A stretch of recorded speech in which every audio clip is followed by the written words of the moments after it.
What up, y'all? It's your boy, Mr. Downtown Ray Melo, and you're listening to the Entertainment Report on iHeartRadio, live from Dubai for Monday, September 11th, 2017, delivering some major stories and trends going on in the world of entertainment and beyond. You can follow the show on Facebook, Twitter, or Instagram, facebook.com/The Entertainment Report with Ray Melo, that's RAYMELO, on Twitter at The Enter Report, or on Instagram at The Entertainment Report. You can listen to the show anytime you want on iHeartRadio. Just go to iHeart.com or your iHeart phone app, search for The Entertainment Report, and it'll take you to the page. I hope everyone had a fantastic weekend. Guillermo the Toro has won the Golden Lion for Best Film for The Shape of Water at the Venice Film Festival. The Silver Lion Grand Jury Prize was presented to Samuel Mosiah for Foxtrot, while the Silver Lion for Best Director went to Xavier Legrand for Dieu sur le garde. Charlotte Rampling was named Best Actress for her work in Hannah, and Kamal El Basha was earned the Best Actor honor for his performance in The Insult. Martin McDowell took home the award for Best Screenplay for Three Billboards Outside Ebbing, Missouri, and a special jury prize was given to Warwick Thornton for Sweet Country. The Marcello Mastroianni Award for Best Young Actor or Actress was presented to Charlie Plummer for Lean on Pete. The first official English-language trailer for the upcoming Pokemon the Movie I Choose You has been released. The trailer shared on the official Pokemon YouTube channel shows protagonist Ash Ketchum's first moments after being matched with his iconic partner and series mascot Pikachu. The trailer description states, "Where were you when Ash first met Pikachu? Journeying back to where it all began in Pokemon the Movie I Choose You." The film is described as a retelling of Ash and Pikachu's origin story from the original animated series featuring new characters and Pokemon. Tickets for the film's November 5th and November 6th release can be ordered online. Publisher Ubisoft's upcoming RPG South Park The Fractured But Whole will adjust the difficulties of the game based on the player's character's skin color.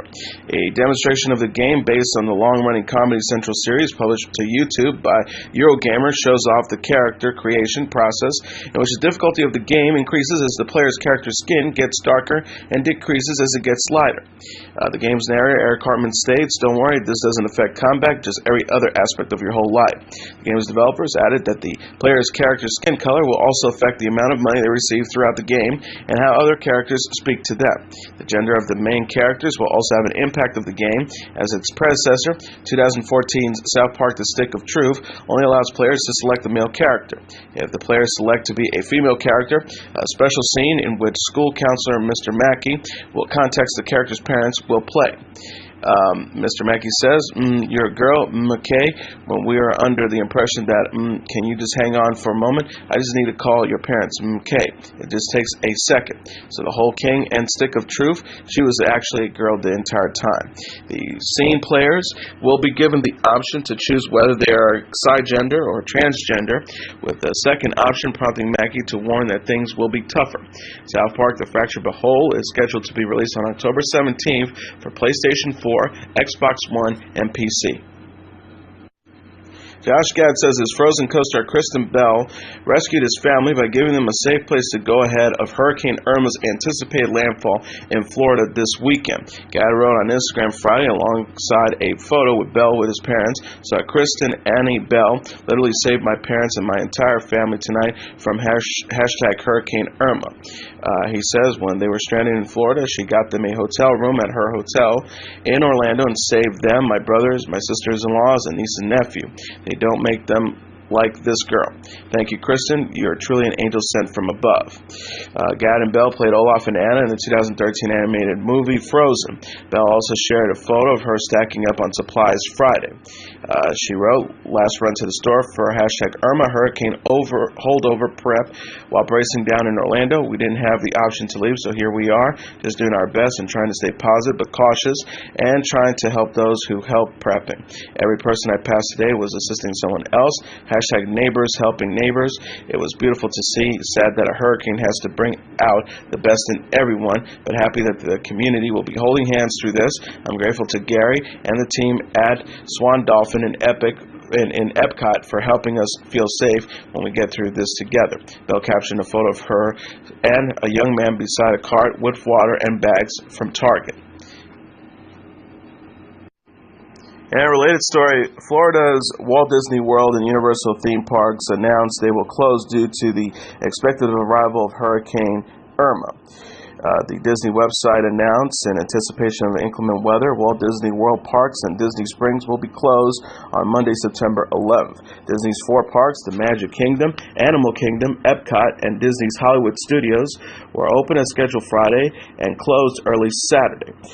Universal Studios, which operates Islands of Adventure, and Universal Studios said on its website, due to Hurricane Irma, our destination will close at 7 p.m. on Saturday, September 9th. It will be fully closed on Sunday and Monday, and we anticipate normal operating hours on Tuesday, September 12th.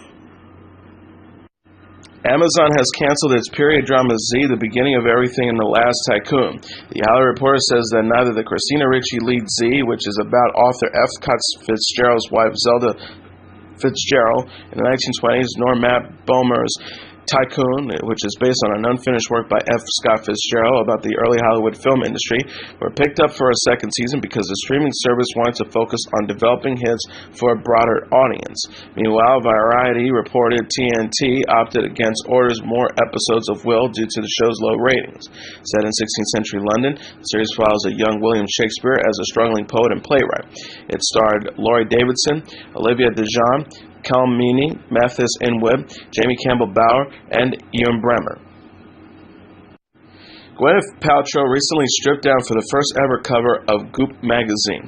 The 44-year-old actress went topless and covered her body in mud for the publication's inaugural issue, which will be available online and in newsstands next week. She captioned a photo of the cover on Instagram. Goop magazine is here. Millions of thanks to the incredible team at Goop and at Condé Nast. The issue, which is titled Earth to Gwyneth, explores Paltrow's passion for health and wellness. She said late dad Bruce Paltrow's battle with terminal cancer was a turning point in her approach to health, according to E! News. Star recalled, I was sort of pushing this can of processed protein food directly into his stomach, and I remember thinking, really, is this really healing? There is a bunch of chemicals in this. It was the first time I contemplated the idea that you could have autonomy over your own health. Paltrow confessed she initially had a lot to learn, recounting how she wanted a beer and a cigarette after her first cleanse. She said, I remember standing in a hippie health food store in Greenwich Village. I remember the next day after I finished the cleanse, I was like, oh wow, I just did this cleanse and I feel so much better. I can have a beer and a cigarette now, right? Paltrow originally founded Goop as a lifestyle newsletter in 2008. The brand has since launched a website with online shopping, as well as fashion collaborations, pop-up shops, and a wellness summit.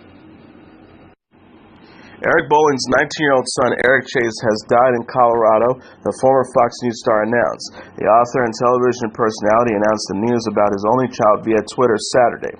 He tweeted, Adrian and I are devastated by the loss of our beloved son, Eric Chase, last night. Details still unclear. Thoughts, prayers, appreciative. Bolling added, authorities have informed us there is no sign of self-harm at this point. Autopsy will be given next week. Please respect our grieving period. Boulder Police Sergeant Nick Smetzer told the Washington Post the younger Bolling's body was found Friday evening after officers responded to a call about an unintended death. Smetzer did not offer further details, stating that the case was under investigation. TMZ said Eric Chase, who had reportedly been upset after his father's recent troubles at work, died from a drug overdose in the city where he went to college. Fox News said in a statement, we're very saddened to hear about the passing of Eric Bolling's son. Eric Chase was a wonderful young man, and our thoughts and prayers are with the entire Bolling family. The cable network announced Friday that it and Bolling had agreed to part ways amicably. After Bolling had been suspended for a month following allegations, he sent lewd images to female colleagues via smartphones several years ago. Bolling has not any wrongdoing. Kelsey Grammer's teenage daughter returned to walk at the New York Fashion Week on Thursday. Mason Grammer, the actor's 15-year-old daughter with ex-wife Camille Grammer, wore several stunning looks at the Milan Brenton Runaway Show.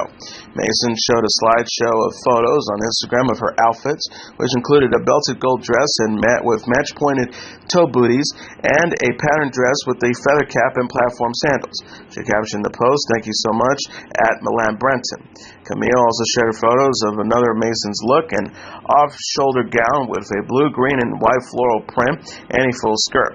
The 49-year-old former model wrote, Mason, I'm so proud of you, my angel, at Milan Brenton, at the Image Guru, #NYFW.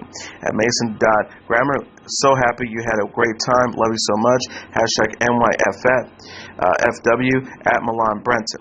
Page 6 reported that the Milan Brenton show marked Mason's sixth appearance at the New York Fashion Week.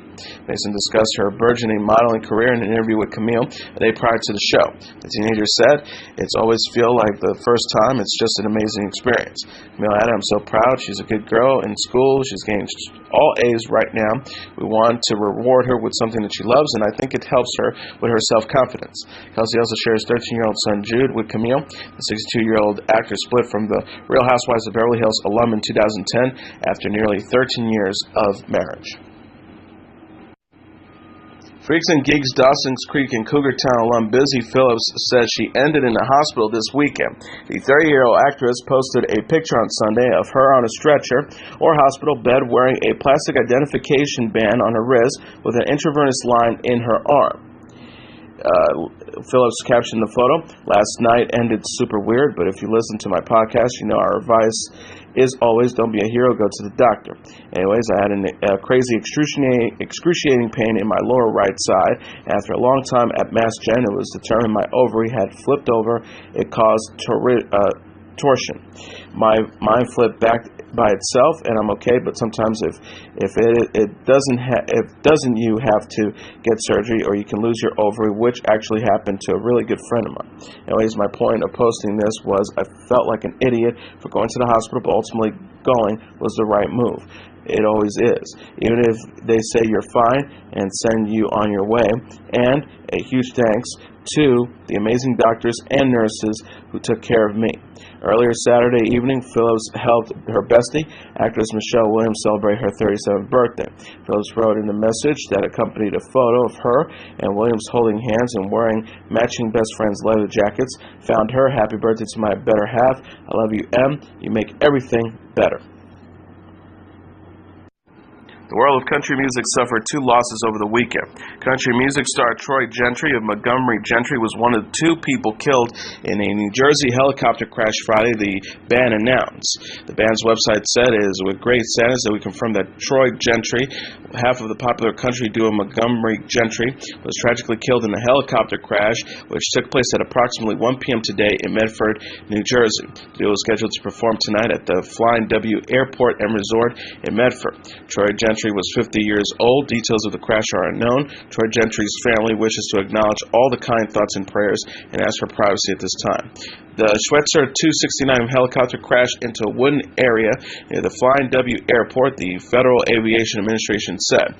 Medford Township Police Chief Richard Metter said authorities received a call about the distressed helicopter and arrived on the scene before the crash. Metter said shortly after our arrival, the helicopter did go down. It went into a field south of the airport. Montgomery Gentry was scheduled to perform at the airport later Friday, but the concert was canceled due to a situation, the airport said before the music group announced Gentry's death. A helicopter flying school is based at the airport, but Metter said it's not clear if the aircraft that crashed was affiliated with it. He identified the two occupants of the helicopter only as adult males. One of the occupants was alive upon being pulled from the wreckage, but later died at Virtual Hospital, Marlton. Gentry was 50. And country's gentle giant Don Williams died Friday, the Country Music Hall of Fame said. He was 78. The nature of the singer's illness was not disclosed.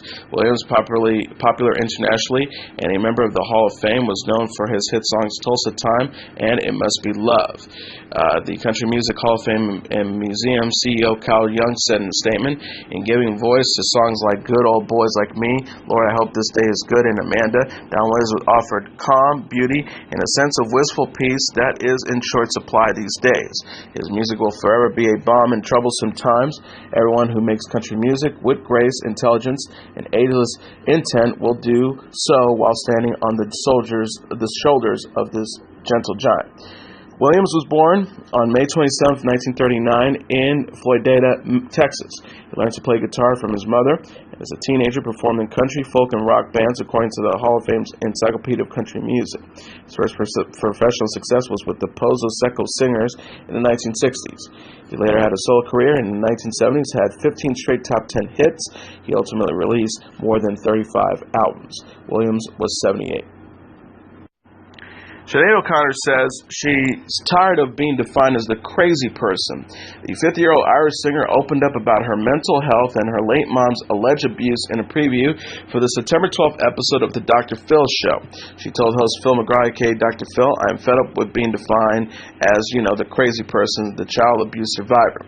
O'Connor's mom, Marie O'Connor, who died in a car crash when the singer was 19 years old, the star maintained her mom was physically and sexually abusive, telling Dr. Phil that the thing she loves about her mother is that she's dead. She said of her mom, she ran a torture chamber. She was a person who took delight in hurting you. O'Connor's interview will air a little more than a year after she said she was suicidal in a Facebook video. She posted a clip in August 2016 that showed her crying as she describes what it's like to live with mental illness. The star said at the time, "I'm fighting like all the millions I know to stay alive every day, which I'm doing because I love the people that are doing this to me. I'm not staying alive for me. If it was for me, I'd be gone straight away back to my mom." Dr. Phil said on Wednesday's episode of Jimmy Kimmel Live that O'Connor approached him in the hope her interview would help destigmatize mental illness. O'Connor's interview will air Tuesday in syndication. And finally, the Killer Clown movie It is the #1 movie in North America, earning $117.2 million in receipts. BoxOfficeMojo.com announced Sunday. Coming in #2 is Home Again with $9 million, followed by The Hitman's Bodyguard at #3 with $4.9 million. Annabelle Creation, #4 with $4.5 million, and Wind River at #5 with $3.2 million. Rounding up the top tier are Leap at #6 with $2.5 million, Spider-Man Homecoming at #7 with $2 million, Dunkirk at #8 with $1.95 million, Logan Lucky at #9 with $1.8 million, and The Emoji Movie at #10 with $1 million. And as your entertainment report for Monday, September 11, 2017, I'm your host, Mr. Downtown Ray Melo. I'll be back tomorrow to deliver some major stories and trends going on in the world of entertainment and beyond. You can follow the show on Facebook, Twitter, or Instagram. Facebook.com/The Entertainment Report with Ray Melo. That's RAYMELO. On Twitter at The Enter Report, or on Instagram at The Entertainment Report. You can listen to this episode or any previous episodes of The Entertainment Report anytime you want on iHeartRadio. Just go to iHeart.com or your iHeart phone app, search for The Entertainment Report, and it'll take you to the page. Good night, and God bless you all.